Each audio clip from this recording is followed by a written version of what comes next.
Lift video নিয়ে বিতর্ক সম্প্রতি সামাজিক যোগাযোগ মাধ্যমে একটি লিফটের ভিডিও ব্যাপক আলোচনার জন্ম দিয়েছে।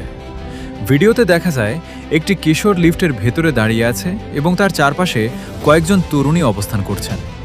পরিস্থিতি এমন পর্যায়ে পৌঁছায় যে ছেলেটিকে কিছুটা অস্বস্তিতে পড়তে দেখা যায়।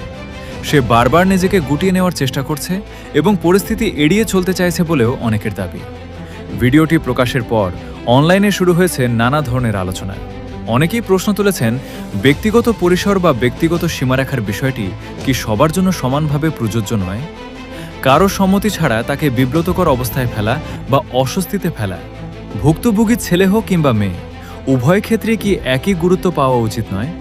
কিছু দর্শকের মতে, যদি একই ঘটনার চরিত্রগুলো উল্টো হতো তাহলে সামাজিক প্রতিক্রিয়া আরও তীব্র হতে পারত। অন্যদিকে কেউ কেউ মনে করছেন, ভিডিওর পুরো প্রেক্ষাপট না জেনে চূড়ান্ত সিদ্ধান্তে পৌঁছানোও ঠিক নয়। তবে একটি বিষয় নিয়ে অনেকেই একমত: পারস্পরিক সম্মান এবং ব্যক্তিগত সীমারেখার প্রতি শ্রদ্ধা সমাজের সবার জন্য সমান হওয়া উচিত। কারণ অস্বস্তি, বিব্রত বোধ বা হয়রানির অনুভূতি কোনো নির্দিষ্ট লিঙ্গের মধ্যে সীমাবদ্ধ নয়। এই ঘটনাকে ঘিরে বিতর্ক এখনও চলমান, আর সেই সঙ্গে উঠছে একটি গুরুত্বপূর্ণ প্রশ্ন: ব্যক্তিগত পরিসরের প্রতি সম্মান প্রদর্শনের ক্ষেত্রে আমরা কি সবার জন্য একই মানদণ্ড অনুসরণ করি?